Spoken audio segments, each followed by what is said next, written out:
Começar, né? Graça e paz, meus irmãos. Peço que vocês abram a Bíblia em Josué, capítulo 2, verso 8 a 11.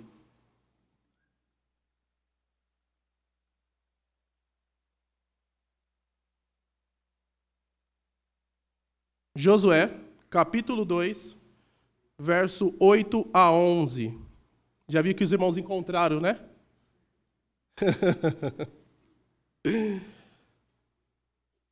Diz assim a palavra do Senhor.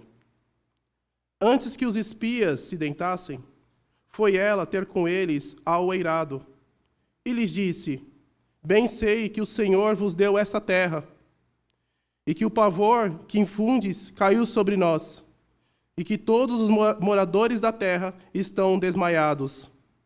Porque temos ouvido que o Senhor secou as águas do Mar Vermelho diante de vós, quando saíeis do Egito.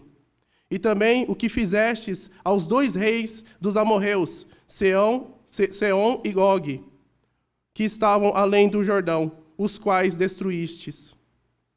Ouvindo isso, desmaiou-nos o coração, e em ninguém mais há ânimo algum, por causa da vossa presença. Porque o Senhor, vosso Deus, é Deus em cima nos céus e embaixo na terra. Amém. Oremos ao Senhor. Senhor Deus e meu Pai, Criador dos céus e também da terra. O Senhor, ó Pai querido, é aquele que nos tirou, Senhor, da lama. É o Senhor que nos deu vida quando ainda estávamos mortos em pecados e delitos.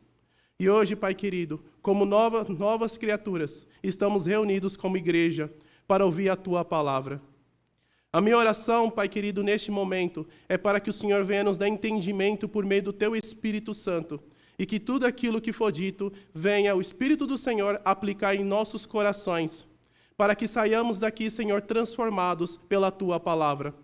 Pai Santo, já aqueles que não Te servem, que ainda estão mortos em pecados e delitos, a minha oração é para que o Espírito do Senhor torne esta palavra eficaz no coração desta pessoa.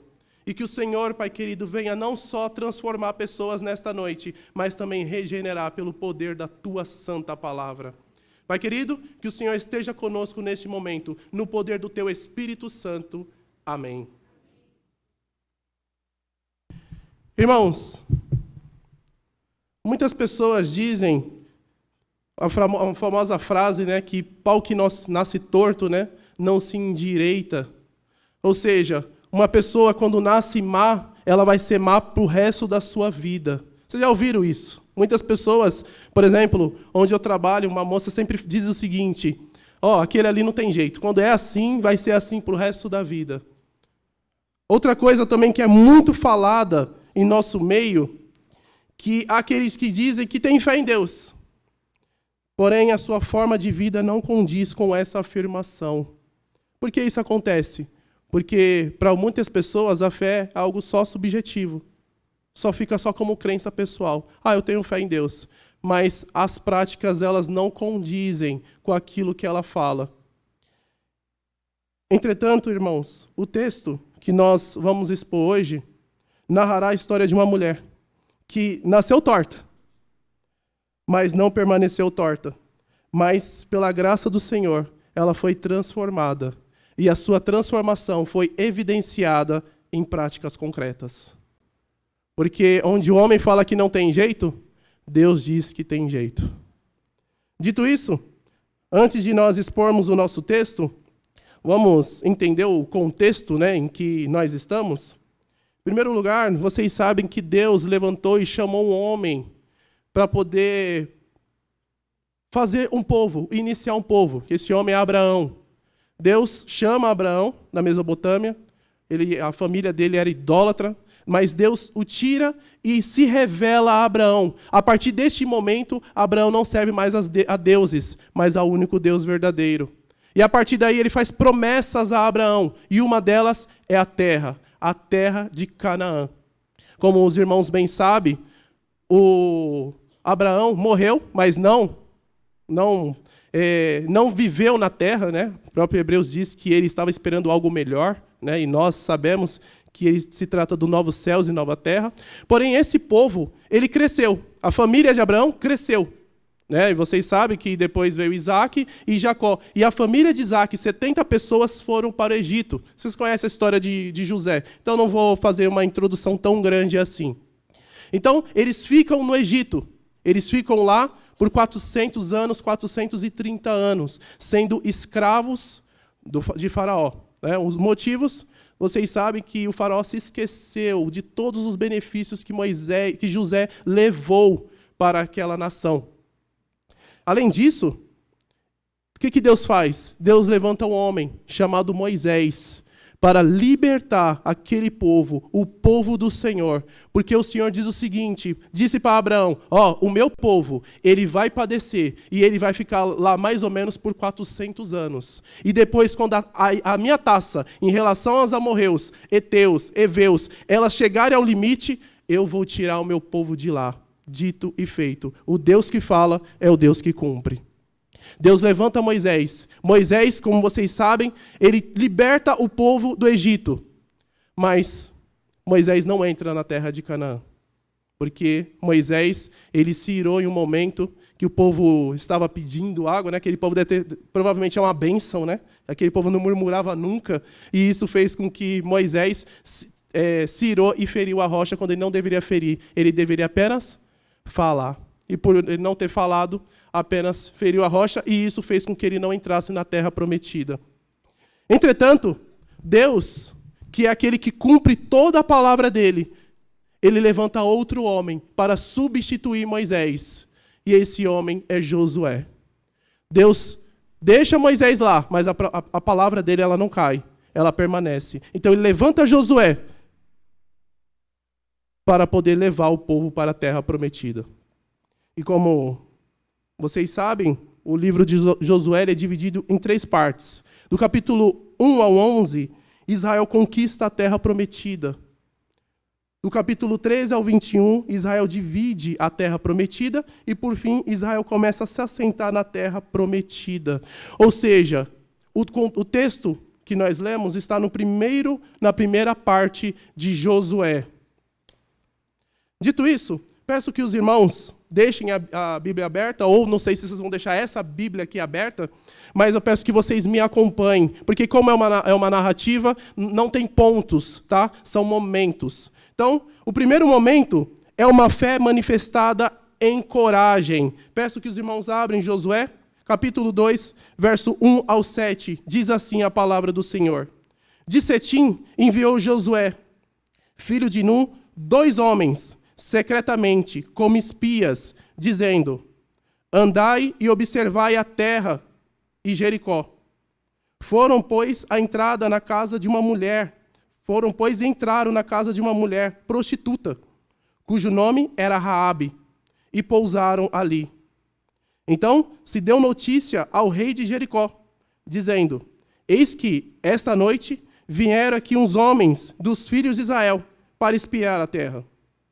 Mandou, pois, o rei de Jericó dizer a Raabe: faze sair os homens que vieram a ti e entraram na tua casa, porque vieram espiar a terra. A mulher, porém, havia tomado e escondido os 2 homens, e disse: é verdade que os 2 homens vieram a mim, porém eu não sabia de onde eram. Havendo-se de fechar a porta, sendo já escuro, eles saíram. Não sei para onde foram. Ide após eles depressa, porque os alcançareis. Ela, porém, os fizera subir ao eirado e os esconderam dentre as canas do linho que havia disposto em ordem no eirado. Foram-se aqueles homens após os espias pelo caminho que dá aos avalos do Jordão. E, havendo saído os que iam após eles, fechou-se a porta. Primeiro momento, irmãos, uma fé manifestada em obras. Raabe, como vocês sabem, como o próprio texto diz, ela é uma prostituta. Provavelmente, aqui, ela pode ser uma prostituta no sentido de ter muitas posses e ser dono também de várias outras prostitutas, mas isso não anula também que ela se deitava com os homens. Ou seja, o texto aqui está se referindo a uma meretriz, uma pessoa que se deita com outros homens, visando lucro. E o interessante que é fundamental é a providência do Senhor. Porque, se vocês notarem, Jericó, claro, não tem mapa aqui para vocês observarem, mas peço que vocês pesquisem. Jericó era uma cidade muito grande. E Deus levou os 2 espias exatamente na casa de Raabe. A possibilidade é que aquele lugar era um lugar estratégico, porque era um lugar de prostíbulo e muitos viajantes passavam por lá e ficavam por lá. Então, provavelmente era um lugar estratégico. Jericó, irmãos, era uma cidade de várias cidades-estados de Canaã, cada uma delas governada por um rei. A cidade ocupava cerca de 8 ou 9 acres, e há evidências arqueológicas de que era protegida por uma muralha dupla, cada parte separada da outra por uma distância de 5 metros. A casa de Raabe ficava nessa muralha. Ou seja, se vocês observarem... Lembrando, gente, qual é o contexto aqui? Não tinha canhão, não tinha pólvora, não tinha nada disso. Eles não tinham essas coisas. Agora imagine um muro de 5 metros, gigante, onde provavelmente cabiam 2 carros. Ela morava em cima deste muro. Em cima. Claro que o foco aqui é mostrar Raabe, mas só para você ver o poder de Deus quando ele derruba a muralha. Ele consegue derrubar isso aqui apenas com o seu poder. Sem precisar de nenhuma arma bélica. Ele derruba apenas com a sua onipotência. Tá? Mas por que Jericó? Porque era uma cidade estratégica no plano de Josué para a conquista de Canaã. Depois de tomar Jericó, poderia atravessar a terra dividida, sendo bem mais fácil derrotar o primeiro as cidades do sul e depois a do norte. É provável, como eu já falei, que os espias entraram na casa da prostituta Raabe, porque supostamente pensaram que assim não causariam desconfiança. E não foi isso que aconteceu. Porque era uma cidade... Aqui, né? Aqui, nesse primeiro ponto, eu quero enfatizar, irmãos, a fé. A fé de Raabe manifestada em coragem. Por que isso? Porque Raabe, ela estava diante do rei. E vocês sabem que naquela época, o rei tinha poder de vida e morte. Então, o que Raabe fez? Raabe, manifestando a sua fé, ela teve coragem. E ela fez o quê? Ela mentiu ao rei e não contou ao rei que os espias estavam escondidos. Pelo contrário, ao invés de ela falar para o rei e falar a verdade, ela preferiu mentir e guardar os 2 mensageiros do Senhor. E aqui eu acho um primeiro ponto, né, bem interessante. Alguém poderia questionar, mas Samuel, ela mentiu. E mentir é pecado. Segundo a vontade de Deus revelada, mentir é pecado, correto? A mentira sempre é pecado, independente das circunstâncias. Mas você vê que o autor, em nenhum momento, ele condena a atitude de Raabe. Pelo contrário, a Bíblia fala que por este ato ela foi justificada. Ah, Samuel, então você está falando que a Bíblia apoia a mentira? Eu vou dar um exemplo para vocês aqui. Presta atenção que isso aqui é bem interessante. Há momentos da nossa vida, por causa desse mundo tão pecaminoso e perverso, que nós só poderemos tomar 2 decisões. E as 2 decisões serem pecaminosas. É isso mesmo. Eu vou dar um exemplo para vocês. Alemanha nazista. Você está lá na sua casa e um judeu está correndo e bate na sua porta e pede para entrar. Você o guarda. Aí depois vem os soldados querendo matar apenas por ser judeu. E ele pergunta, o judeu está aqui? Ele passou por aqui? O que você fala? Você fala que ele está ou você mente para proteger a vida dele? Muitos poderiam falar, não, a verdade tem que prevalecer. Mas quando você entrega a vida dele, você está pecando também. Porque você está sendo conivente com um pensamento que não vem de Deus, mas um pensamento de homem. Então há um momento na nossa vida que a gente vai ter que escolher o mal menor. Não estou falando que Raabe foi justa aqui. Ela mentiu. Mas há momentos na nossa vida que existe o mal menor. O que menos prejudica? Mentir ou uma pessoa perder a vida por causa de uma ideologia demoníaca ou diabólica. E é o que aconteceu com Raabe. Raabe, ela tinha a decisão. Ou eu guardo esses homens, Ou eu guardo esses homens, protejo esses homens de Israel, ou eu minto e protejo a vida deles. O que Raabe fez? Guardou os espias. E o que a Bíblia diz? Que esse ato a fez juntamente. Se vocês lerem Tiago, quando vai falar de Abraão, que Abraão foi justificado pelas obras, quem vai estar lá?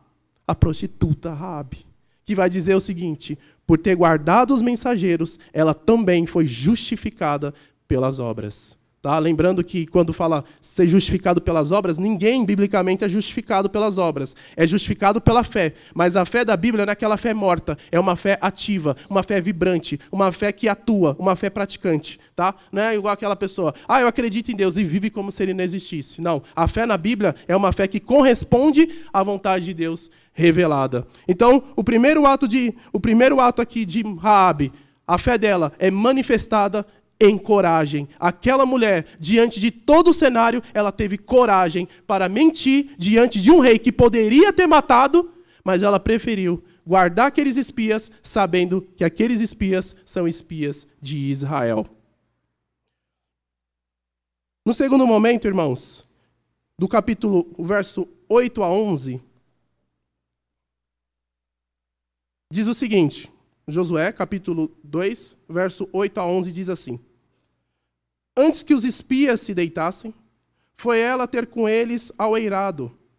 E lhes disse: bem sei que o Senhor vos deu esta terra, e que o pavor que infundes caiu sobre nós, e que todos os moradores da terra estão desmaiados, porque temos ouvido que o Senhor secou as águas do Mar Vermelho diante de vós, quando saíeis do Egito. E também o que fizeste aos 2 reis dos amorreus, Seom e Og, que estavam além do Jordão, os quais destruístes. Ouvindo isso, desmaiou-nos o coração, e em ninguém mais há ânimo algum, por causa da vossa presença. Porque o Senhor, vosso Deus, é Deus em cima nos céus e embaixo na terra. Segundo momento, irmãos, uma fé manifestada em confiança. Primeiro, uma fé manifestada em coragem. Segundo momento, uma fé manifestada em confiança. Se vocês notarem aqui, Raabe, em uma conversa com os espias, ela demonstra uma fé confiante em Deus. Diz que sabe que Deus tinha dado os israelitas a eles. Que Deus já tinha dado para os israelitas. E que o povo estava tremendo por isso. Jericó estava tremendo.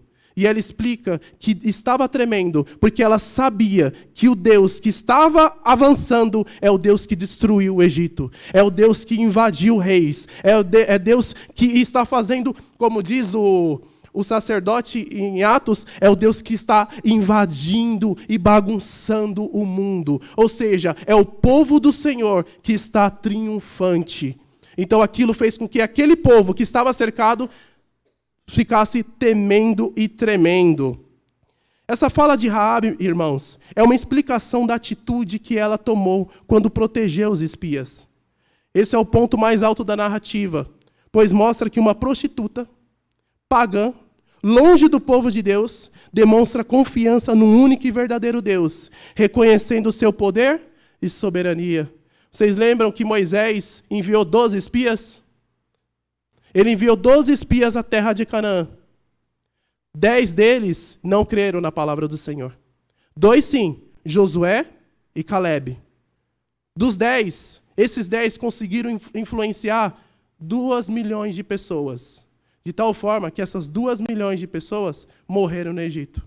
Porque ele falou o seguinte: já que vocês não creram na minha palavra, vocês vão rodar o deserto por 40 anos. Como eles já estavam 2 anos no deserto, eles rodaram por mais 38 anos. Uma vez eu estava na faculdade e um professor aí, esse povo aí, o professor ele falou o seguinte: eu não consigo entender esse pessoal da Bíblia, Aí eu pensando, por quê, Ele falou: Israel, se você for ver o Egito e a terra de Canaã, se você for ver o mapa, acho que na Bíblia de vocês tem, é só seguir reto. É rapidinho que chega. Mas eles demoraram 40 anos para ver o negócio? Aí eu pensando, se eles soubessem o porquê, eles rodaram 40 anos, para mostrar a desobediência deles, a incredulidade. E isso ganha mais força em quem? Em Raabe, porque Raabe não fazia parte do povo do Senhor. Nós estudamos isso aqui em Efésios. Raabe, ela não era judia. Raabe era pagã. Raabe, ela provavelmente era uma idólatra, porque aquele povo era idólatra. Se você estuda a história, o único povo monoteísta da época eram os judeus. Os judeus eram o único povo monoteísta. O resto era tudo politeísta. Ou enoteísta, né? Que acredita em vários, mas adora um só. Mas era a única nação. E isso ganha força e expressão quando Raabe fala. Ou seja, a sua atitude estava baseada naquilo em que ela acreditava. Um Deus poderoso. Em outras palavras, a fé vale tanto quanto aquilo em que se crê. O que significa isso? A atitude de Raabe estava baseada, não é só a fé, mas também em quem você crê. Muitas pessoas dizem, o importante é ter fé. Não é verdade? O importante é ter fé. Uma vez eu já ouvi, né? Estava até comentando com o Daniel, minha professora falou, eu queria que todo mundo tivesse fé. Mesmo que fosse em qualquer coisa, até em uma máquina de refrigerante. Aí eu fico pensando, do que me adianta crer em uma máquina de refrigerante?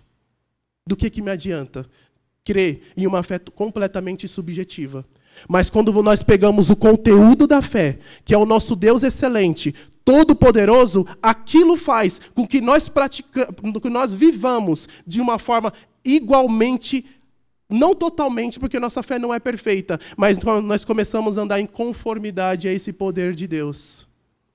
Não é assim que funciona? Se eu acredito que Deus é todo-poderoso, se eu acredito que a palavra do Senhor é aquela que transforma, liberta, o que eu tenho que fazer? Pregar a palavra do Senhor.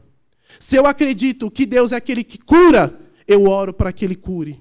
Se eu acredito que Deus é aquele que transforma, eu oro pela transformação da pessoa. Porque baseado na minha fé, no conteúdo da minha fé, que é o Deus Todo-Poderoso, eu vivo. Eu pratico. E é o que aconteceu com Raabe. É por isso que ela guardou os espias. Porque ela sabia que um Deus todo-poderoso, por meio do seu povo, viria com poder e grande glória derrubar e vencer aquela nação. É uma fé, irmãos, igual as pessoas falam, fé. Fé em coisa errada, irmãos, é superstição. Vocês, infelizmente, na Idade Média, que foi uma bênção também, mas também teve muito misticismo, as pessoas começaram a acreditar em coisas, como eu posso dizer, supersticiosas. Por exemplo, o quadro caiu. Foi Satanás, provavelmente, né? O quadro está ali, foi Satanás. Isso não é fé, irmãos. Isso é superstição. Se vocês... tá, achei que era... Esse versículo aqui não tem na Bíblia, né? Então, se vocês perceberem, a fé, o conteúdo da nossa fé, faz com que nós vivamos de acordo com essa fé, de acordo com o conteúdo dela. Há quem creia, irmão, há quem creia na fé e pense que pelo simples fato de crer, pode fazer maravilhas. Outros creem em mentiras, o que na verdade não é fé, mas uma superstição. Martin Lloyd-Jones, irmãos, diz que a fé manifesta-se em toda a sua personalidade. A verdadeira fé salvadora não é apenas uma proeza resultante do esforço intelectual, pelo qual nos convencemos de que algo é verdade, quando não é. Da mesma forma, não é simplesmente uma série de emoções que nos dá a falsa certeza de que Deus agirá de acordo com que nossos sentimentos nos dizem que fará. Sabe aquela ideia... creia que vai acontecer, sabe, pensamento positivo. Creia que a prova você vai tirar uma boa nota. Creia nisso. A base, sabe, a ideia de ser positivo? Não, isso também não é fé. Da mesma forma, não é simplesmente uma série de emoções que nos dá a falsa certeza de que Deus agirá de acordo com os nossos pensamentos. Tampouco é um ato corajoso da força de vontade, no qual saltamos do alto do templo e esperamos que Deus nos salve. Isso também não é fé.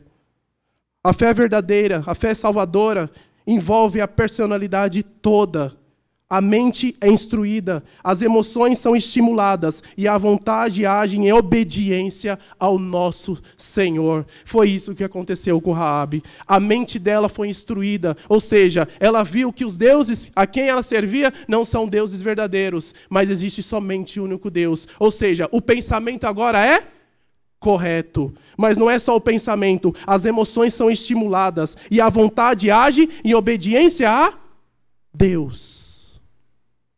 Ou seja, a fé que salva é a fé que muda todo o seu ser. Não existe fé parcial, existe fé total, que abrange todo o ser. Abrange o que você pensa, o que você sente e aquilo que você quer. Todo o ser é mudado. Você gostava de pecado, você gostava da lama, mas hoje a lama não te atrai mais. Você gostava de falar palavrão, de xingar, você gostava daquelas piadas sujas, mas hoje aquilo não te agrada mais. Hoje nós, na classe dos jovens, nós conversamos sobre isso. A ideia de um arrependimento. O que é mais um arrependimento se não é a fé positiva? É a ideia que você vivia de uma forma, mas você não vive mais. E é isso que aconteceu com Raabe. Raabe foi completamente mudada.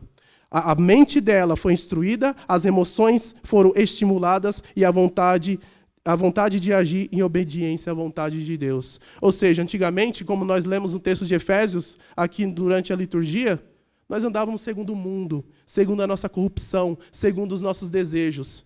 Isso me agradava, isso me satisfazia, mas hoje não. Hoje não.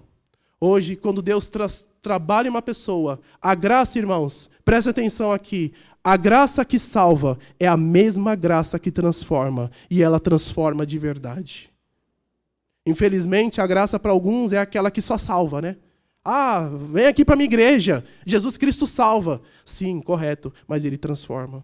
E essa transformação, ela é evidenciada pela sua nova vida, pelo aquilo que você fala, pensa e quer. Então, irmãos, isso que aconteceu com Raabe, uma fé corajosa e uma fé confiante. Ela confiava nesse Deus. Terceiro momento, que do verso 12 a 3, uma fé que é manifestada em preocupação. Verso 12 e 13 diz o seguinte: agora, pois, jurai-me, vos peço, pelo Senhor que, assim como usei de misericórdia para convosco, também dela usareis para com a casa de meu pai, e que me dareis um sinal certo, de que conservareis a vida a meu pai e a minha mãe, como também a meus irmãos e a minhas irmãs, com tudo que tem, e de que livrareis a nossa vida da morte. Ou seja, Raabe, ela chama os 2 espias e fala: ó, eu agi com misericórdia com vocês, eu fui misericordiosa, eu vos protegi, por favor, proteja a minha família também.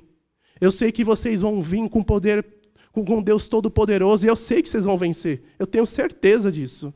Eu já ouvi tudo aquilo que ele vai fazer. Mas, por favor, proteja a minha família. Raabe não estava preocupada apenas com seu próprio bem-estar, pois, uma vez que havia experimentado a graça e a misericórdia de Deus, sentiu a responsabilidade de salvar a sua família. Isso aqui é impressionante, porque quando nós experimentamos a graça salvadora e transformadora, nós também queremos que todo mundo experimente a mesma coisa. Lembro-me que quando eu trabalhava no Poupa Tempo, né, assim que Cristo me salvou, foi em 2014, durante a Copa do Mundo, e vocês sabem que tinha jogos, né, lá em Itaquera. Então, quando eu trabalhava lá, e assim que logo no primeiro dia, segunda-feira, eu fui à frente da igreja, né? Acho que foi uma quinta que Cristo me salvou, e um domingo eu fui à frente da igreja. Na segunda, eu já estava lá no Poupa Tempo, lá falando de Jesus Cristo para todo mundo. Aí o irmão chegou e falou assim: calma, que não é assim. Calma, você não pode forçar as pessoas a serem crentes. Mas, claro que ele estava correto, eu não posso forçar ninguém a ser crente. Mas qual é a ideia aqui? Que você quer passar aquilo que está tão de maravilhoso para as outras pessoas. Você quer que elas sintam e vejam aquilo que Cristo fez em você. E isso é maravilhoso, porque o Deus que te leva à coragem, te leva à confiança, é o Deus também que te leva à preocupação pelas almas. Por exemplo, irmãos, depois de seu encontro com o Senhor Jesus, André compartilhou as boas novas com seu irmão Pedro. Se vocês lerem o Evangelho, quem falou de Jesus a primeira vez para Pedro foi o próprio irmão. O irmão ouviu e saiu correndo, falou, nós encontramos o Messias. Encontramos o Messias com a ideia. Provavelmente Pedro já estava desfalecido, né? Porque, irmãos, uma coisa que eu vou falar para vocês. Falso profeta não é só hoje não, viu? Não é só nós que temos os privilégios de ouvir essas heresias aí, não. Desde sempre, viu? Desde Satanás mentindo lá, enquanto o mundo é mundo, o homem caído é caído, há sempre falsos profetas. Então, sempre, provavelmente, vinha um Messias que se dizia Messias. Então, quando aparece de verdade, Pedro vai lá, corre e vê que realmente era o Senhor. Além disso, o leproso purificado voltou para casa e contou a todos com quem se encontrou, né, o que Jesus havia feito por ele. Lembra que Jesus curava alguém e falava, não fale para ninguém. Não quero que vocês falem isso. O que eles faziam em seguida? Eles corriam e anunciavam a obra do Senhor. Por quê? Porque aquilo que Ele fez em nós é tão impressionante. Fez em nós e por nós é tão impressionante que nós não conseguimos guardar aquilo. É muito bom. Eu tenho que espalhar para todas as pessoas. E isso é o que acontece com Raabe. Raabe, ela recebeu a graça do Senhor. Ela entendeu a graça do Senhor. Ela reconheceu que existe o único Deus. Mas ela viu que essa graça não estava em sua família. E ela queria também que eles experimentassem. Dito isso, meus irmãos, peço que vocês abram para o nosso quarto e último momento, do capítulo 14 ao 24, que é uma fé manifestada em aliança. Diz assim a palavra do Senhor. Então, lhe disseram os homens, a nossa vida responderá pela vossa, se não denunciardes esta nossa missão. E será, pois que, dando-nos o Senhor esta terra, usaremos contigo de misericórdia e de fidelidade. Ela, então, os fez descer por uma corda pela janela, porque a casa em que residia estava sobre o muro da cidade. Verso 16. E disse-lhes, ide-vos ao monte, para que, porventura, vos não encontre os perseguidores. Escondei-vos lá 3 dias, até que eles voltem, e depois tomareis o vosso caminho. Disseram-lhes os homens, desobrigados seremos deste teu juramento, que nos fizeste jurar. Se, vindo nós à terra, não atares este cordão de fio de escarlata, à janela por onde nos fizeste descer. E se não recolheres em casa contigo teu pai, a tua mãe e os teus irmãos e toda a família de teu pai. Qualquer que sair para fora da porta da cidade, o seu sangue lhe cairá sobre a cabeça. E nós seremos inocentes. Mas o sangue de qualquer que estiver em casa caia sobre nossa cabeça, se alguém nele puser a mão. Também, se tu denunciares essa nossa missão, seremos desobrigados do juramento que nos fizeste jurar. E ela disse, segundo as vossas palavras, assim seja. Então os despediu, e eles se foram, e ela atou o cordão de escarlata à janela. Foram-se, pois, e chegaram ao monte, e ali ficaram 3 dias, até que voltaram os perseguidores. Porque os perseguidores os procuraram por todo o caminho, porém não os acharam. Assim, os 2 homens voltaram, e desceram do monte, e passaram, e vieram a Josué, filho de Num, e lhe contaram tudo quanto lhes acontecera. Verso 24. E disseram a Josué, certamente o Senhor nos deu toda essa terra nas nossas mãos, e todos os seus moradores estão desanimados diante de nós. Ou seja, de forma resumida, Raabe e os 2 espias fazem uma aliança, porque a fé que se manifesta em coragem, confiança, em preocupação, agora se manifesta em uma aliança. Raabe e os espias fazem uma aliança. Nessa aliança, qual era a condição? Guarde a minha família. Por favor, guarde a minha família. E eles falaram, ok, vamos guardar a sua família. Entretanto, eu peço que vocês coloquem esse cordão na janela. Porque este cordão vai identificar, vai ser o sinal para que quando nós entrarmos nessa cidade, seja identificada para que ela não seja destruída.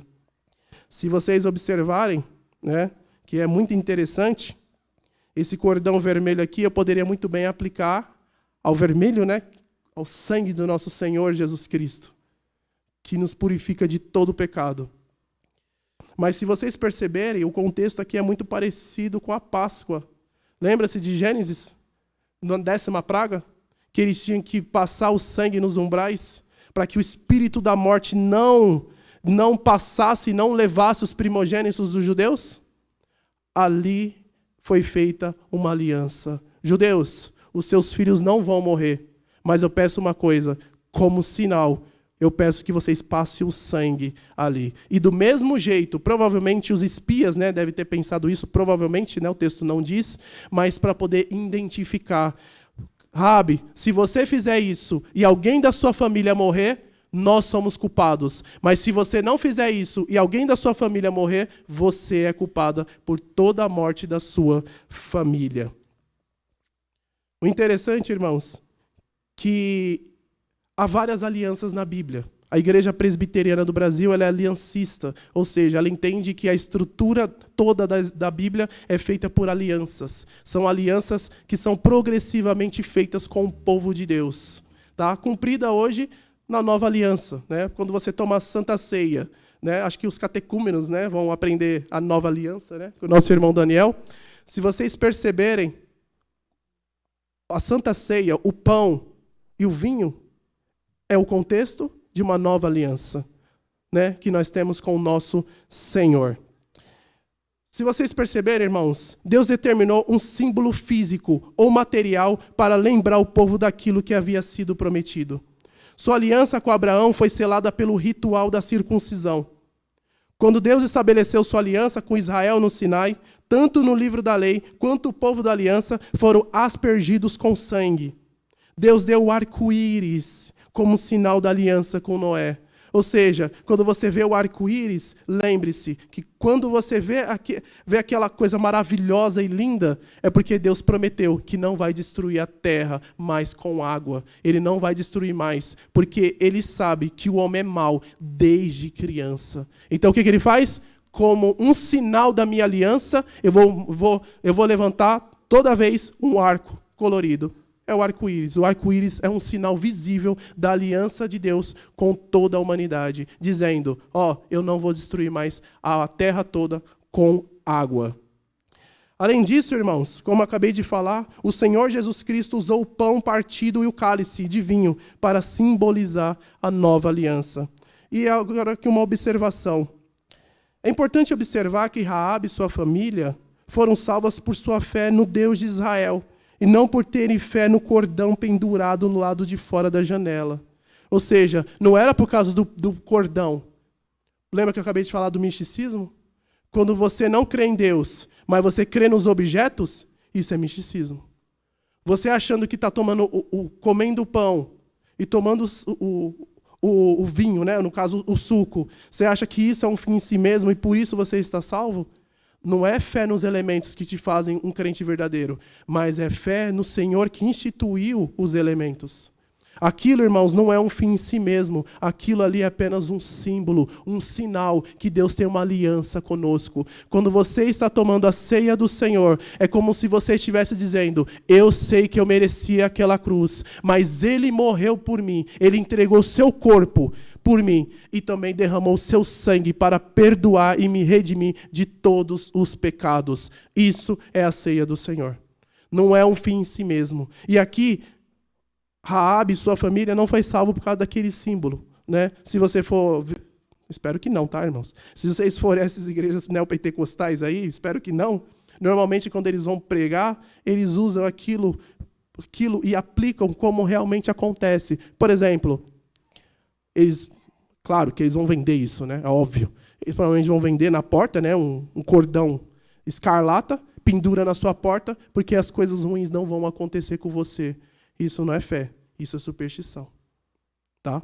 Então, o que nos protege de todas as coisas não são essas coisas, mas o Deus Todo-Poderoso. E isso não é superstição, isso é fé genuína. Irmãos, finalmente, né, no final do nosso texto, vocês verão que os espias eles voltaram para Josué e eles contaram tudo aquilo que tinha acontecido. E eu peço que vocês abram a Bíblia em Josué, do 6, do 21 ao 25, para nós encerrarmos essa parte de Raabe, mostrando que o Deus que prometeu é o Deus que cumpre.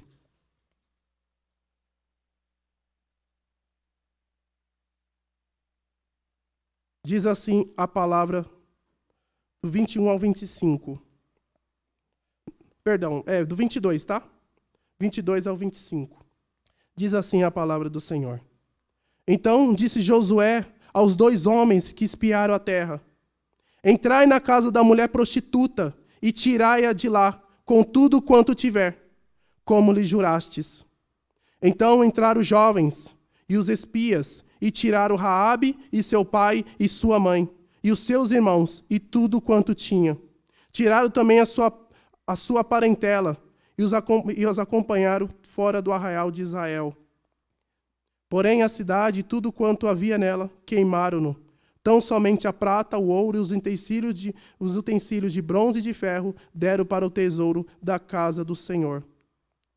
Verso 25. Mas Josué conservou com a vida a prostituta Raabe e a casa de seu pai e tudo quanto tinha. E habitou no meio de Israel até o dia de hoje, porquanto esconderam os mensageiros que Josué enviara a espiar Jericó. Ou seja, uma moça prostituta, pagã, politeísta, ela ouviu a mensagem do Senhor. Deus trabalhou no coração dela. Ela evidenciou toda essa fé com coragem, com confiança, com preocupação e, por fim, com pacto. E Deus, que é aquele que cumpre todas as coisas, a salvou. Salvou não somente ela, mas também toda a sua família. Porque o Deus que cumpre, o Deus da aliança, é o Deus que cumpre todas as coisas. Para encerrar, irmãos, vou fazer algumas aplicações em relação a esse texto e já passo o microfone para o Daniel. Primeira coisa, irmãos, não deixe de orar e pregar por aquele que você julga sem jeito. Primeira coisa que nós aprendemos nesse texto: não existe o impossível para Deus. Você já viram a história de Nabucodonosor? Era um doido. Você vê Nabucodonosor, provavelmente era um doido. Soberbo até o último. Qual é essa pessoa soberba? Multiplica. É os Nabucodonosor. Ele se considerava um Deus na terra. Se você for ver, ele se engrandecia. E o que acontece no fim da vida dele? Deus o humilha, o abate. E isso faz com que ele reconheça que ele não é o Senhor, mas que Deus é o Senhor. Outro exemplo é Paulo, né? Ou Saulo ainda, né? Não é que mudou o nome, tá? É só a pronúncia que é diferente. Não é Deus mudou o nome dele. Saulo, perseguidor, provavelmente assassino. Deus pega aquele homem e trabalha no coração dele. E a Bíblia diz que o que é perseguidor agora se torna perseguido. Ou seja, irmãos, você não pode dizer: aquele não tem jeito. Aquele meu vizinho lá que coloca o som daquele jeito. Realmente, esse não tem jeito. Brincadeira, esse tem jeito também. Eu sempre ouço, né? Você viu? A pessoa colocou tatuagem da unha até a outra unha. Vixe, Samuel, esse aí não tem jeito mesmo, né? Deixa eu te falar uma coisa. Deus gosta desses aí. Como assim, Samuel? O que Paulo diz em 1 Coríntios? Deus escolheu as coisas loucas do mundo para envergonhar os sábios, e escolheu as coisas fracas do mundo para envergonhar as fortes. E Deus escolheu as coisas humildes do mundo e as desprezadas, e aquelas que não são, para reduzir a nada as que são, a fim de que ninguém se glorie na presença deles. Deus escolhe os doidos. Deus escolhe os piores. Deus pega os piores pecadores e transforma, assim como fez com Raabe. Não perca a esperança. Minha mãe não é crente, meu pai não é crente. Não olhe para sua mãe e seu pai que não é crente. Olha para o Deus que transforma. Porque Ele sim tem poder para transformar. A pessoa não muda. Ela pode se tornar de pecador para pecador, mas nunca de pecador para um justificado. Isso nunca. Mas lembre-se, nunca deixe de orar e muito menos de pregar. Aquele ali já, Samuel, nem dá atenção, aquele eu já falei muitas vezes. Não, continue a falar. Tem vida? Está respirando? Fale a palavra do Senhor. Só vou dar não ia contar esse testemunho, mas só para vocês ilustrar. O primeiro pastor que eu tive, ele ia a uma casa pregar para um moço. E esse moço sempre estava bêbado. Sempre. Acho que ele ficou fazendo isso por 3 ou 4 anos, mas ele sempre estava bêbado. E isso aconteceu, ele falou, 4 anos. Imagine você pregar para o bêbado, né? Já é difícil entender o que eles estão falando. Agora imagine você pregar. Ele ficou por 4 anos pregando para aquele homem. Passou 20 anos. E vocês sabem que, assim como a igreja presbiteriana, que se une, né, em várias igrejas, a Assembleia também tem esse costume. E o pastor estava lá no movimento, a igreja lotada, e depois ele levantou e viu um moço entrando com instrumento para poder tocar na banda. Sabe quem era este moço? Aquele moço lá, que ele pregou por 4 anos e estava bêbado. Irmãos, não ignore o poder de Deus. Todos têm jeito, todos. Não existe um pecador que Deus fale assim, eu não consigo trabalhar nesse. Pelo contrário, Ele consegue trabalhar em todos. Em todos. Segunda coisa, peça mais fé a Deus. Se vocês observarem aqui, Raabe nos humilha. Com a fé dela, Raabe nos humilha. Segundo as estatísticas, espero que não aconteça, em 2050 o Islã vai ser a maior religião do mundo. Espero que não aconteça. Você sabe que o Islã não brinca. Né? Porque se vocês lerem o livro dele, a forma de evangelizar é outra. Né? Eles começam bonzinho, tudo, e depois eles querem a terra, porque eles entendem que a terra também tem que ser santa. E para ser uma terra santa tem que ter islâmico. Né? Nós não, nós entendemos que a pessoa é transformada e a pessoa transformada começa a influenciar a cultura ao lado. Para eles não, a terra também é sagrada. Em 2050, espero que não aconteça, é uma estatística, né? Vai ser a maior religião do mundo. E vocês sabem que esse povo ama os cristãos, né? Vocês sabem disso. Tem até vídeo na internet que eles passam a faca assim, né? Porque você é cristão. Será que teremos a fé de Raabe, a confiança que ela teve no Senhor e a coragem para afirmar que nós somos cristãos? É um desafio. Claro, se Deus nos permitir vida, né? Espero que o Senhor Jesus volte no poder e grande glória antes. Né? Nossa oração é essa. Entretanto, e se for? Eles entrando dentro da igreja e a sua confiança no Senhor. Por isso que eu falo, peça fé a Deus, peça confiança, peça destreza. Irmãos, a igreja, como o Daniel falou no culto passado, é a única instituição que tem a palavra do Senhor. O Estado não vai pregar. Nenhuma instituição vai pregar.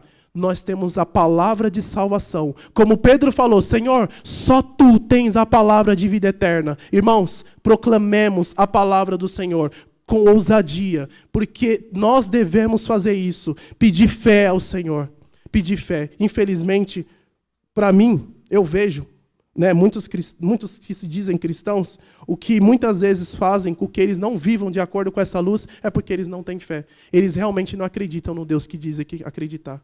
Porque o Deus que está na Bíblia, ele é totalmente diferente. É um Deus que diz e cumpre. Por fim, irmãos, descanse na aliança com o Senhor. Descanse. Raabe, provavelmente, ela não ficou desesperada. Ai, meu Deus, eles vão entrar. Não. Provavelmente não. Se você vê tudo que ela fez aqui, a confiança dela. Provavelmente, Raabe tinha mais fé do que Israel toda. Provavelmente, Raabe tinha mais fé que Josué. Para você ver como ela estava convicta de que Deus tinha dado a terra. Pode ver que o verbo ali, o verbo não está no presente e nem no futuro. Está no passado. Eu sei que o Senhor já deu a terra. Ou seja, é algo certo, inabalável. Mas quando ela colocou o cordão, aquilo foi um descanso para ela. Aquilo foi um descanso. Do mesmo jeito a gente. Momento de ceia, que é um sinal visível de tudo aquilo que Deus fez por nós. É um momento de descanso. Samuel, eu pequei. Deus perdoa. Não é isso que nós fazemos aqui? Na oração de confissão de pecados? Samuel, eu sou o pior do mundo. Não tem problema não. Deus ama o pior do mundo também e regenera. Para Deus não tem essas coisas. Portanto, descanse, assim como Raabe descansou. E toda a casa foi salvo. Observação, não estou falando que Deus de forma decretiva, né? Decreta que sua família vai ser salva. Não, não vou fazer isso. Mas ore, porque Deus pode salvar toda a sua família, toda a sua casa. E falar igual Josué falou: eu e minha casa serviremos ao Senhor. Oremos, irmãos. Senhor Deus e meu Pai, o Senhor é aquele que dá fé. O Senhor é aquele que transforma. O Senhor transformou Raabe, Senhor, uma prostituta. E essa prostituta, Pai, hoje está, Senhor, na galeria da fé, juntamente com Sara. Essa prostituta, Senhor, está em Tiago, juntamente com Abraão. E principalmente essa prostituta está na genealogia do teu santo filho, Jesus Cristo. Porque o Senhor é aquele que salva, Senhor, o pior dos pecadores. E não só salva, mas o Senhor também transforma. E, Senhor, estamos aqui, Senhor, em uma reunião de pecadores redimidos. Mas pecadores pedindo ao Senhor uma mudança e um profundo arrependimento, Pai querido. Uma confiança assim como de Raabe, sabendo que o Senhor, ó Pai querido, deu a terra, Senhor, prometida ao povo de Israel. Pai, nos dê essa fé, nos dê essa confiança, nos dê essa coragem, nos dê essa convicção, para que sejamos, Senhor, um povo, Senhor, que vá, Senhor, contra todas as ideologias, contra todas as instituições que são, Senhor, regidas por inimigo de nossas almas, para que o Senhor, Pai, faça com que a tua igreja incomode esse mundo, seja luz e seja sal, Senhor. Não uma igreja amigável, não uma igreja que onde só apenas dizem que Deus salva, mas Deus não transforma, onde os frutos não são evidentes. A minha oração é para que o Senhor nos transforme e o Senhor trabalhe em nossa vida, assim como o Senhor trabalhou na vida de Raabe. Senhor Deus, assim também como o Senhor salvou toda a família de Raabe, eu oro para que o Senhor salve toda a nossa família. Salve, Senhor, os nossos pais, as nossas mães, os nossos irmãos. Nós sabemos, Pai querido, que com uma palavra, pelo poder do Teu Espírito Santo, o Senhor dá vida a essas pessoas. Pai, haja, Senhor, em nosso meio, haja em nossa família, haja na vida dos nossos vizinhos, transforme, Senhor, a nação brasileira, converta a nação brasileira, dê arrependimento a essa nação e que essa nação te sirva para a honra e glória do Teu nome. Amém, meu Deus.